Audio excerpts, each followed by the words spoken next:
সংসদ সদস্য আনোয়ারুল আজিম আনার হত্যায় একের পর এক বেরিয়ে আসছে নতুন তথ্য।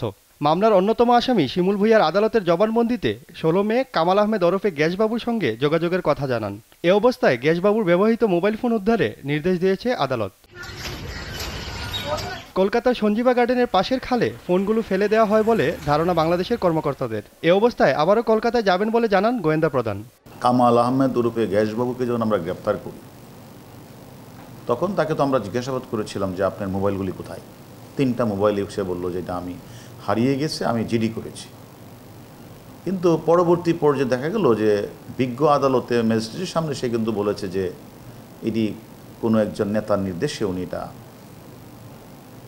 পুকুরে এবং ডুবাই ফেলে দিয়েছেন। সে কারণেই আমরা পরবর্তী পর্যায়ে আমরা বিজ্ঞ আদালতের কাছে অনুমতি চেয়েছি যেন তাকে সশরীরে নিয়ে যেন আমরা ওই জায়গাগুলি পরিদর্শন করে সেখানে আমরা যেন দ্রুত মোবাইলগুলো উদ্ধার করছি। অনেকগুলি ডিজিটাল এভিডেন্স আমরা পাবো, আমার মামলার তদন্তে অনেক সহায়তা হবে। সে কারণে আমাদের এই আলামতগুলি উদ্ধার করা অত্যন্ত জরুরি। এ সময় গোয়েন্দা প্রধান বলেন, গ্যাসবাবুর ফোন উদ্ধার করা গেলে মূল পরিকল্পনাকারী পলাতক শাহীন সহ বাকিদের ব্যাপারেও তথ্য পাওয়া যাবে। এদিকে আদালতের নির্দেশে আসামি গ্যাসবাবুকে ঢাকার কেরানীগঞ্জ কেন্দ্রীয় কারাগার থেকে ঝিনাইদহ কারাগারে পাঠানো হয়।